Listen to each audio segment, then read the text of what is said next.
মেঘের অবস্থা দেখে মনে হচ্ছে বৃষ্টি হবে, তাড়াতাড়ি বাড়িতে চল। বাবা, তুমি আমাকে ওইরকম একটা ছাতা কিনে দেবে? ঠিক আছে, আমি সমস্ত প্রদীপ বিক্রি করে তোর জন্য ওইরকমই একটা ছাতা কিনে দেব। মনা, তুই তাহলে বাড়িতে যা, আমি এই প্রদীপগুলো বিক্রি করে দিয়ে আসি, তারপর না হয় তোর জন্য একটা সুন্দর ছাতা নিয়ে আসবো। আমার মেয়ে তো এমনই ছাতা চেয়েছিল। এই গরিব, দাঁড়া বলছি, তোর এত বড় সাহস, তুই আমার বাড়ির সামনে থেকে ছাতা চুরি করে নিয়ে যাচ্ছিস? দিদি, আমি তো চুরি করিনি, তোমাদের কোথাও ভুল হচ্ছে। মা, আমাদের ছাতা তো আমার কাছে, এই দেখো আমি মাথায় নিয়ে আছি। ওহো, একই রকম ছাতা তো, তাই বুঝতে পারিনি। ভাই, তুমি আমাকে একটু পারলে ক্ষমা করে দিও, তোমাকে আমি ঠিকই পরে দেখে নেব। না জানে না বুঝে মারলো আমাকে।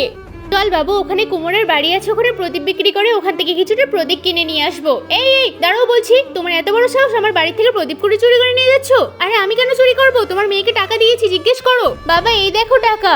দেখো ভাই, না জেনে না বুঝে কারোর গায়ে এরকম করে হাত তুলবে না। আচ্ছা দিদি, আপনিও তো ওই দিন আমাকে ছাতার জন্য মেরেছিলেন, মনে কি নেই নাকি?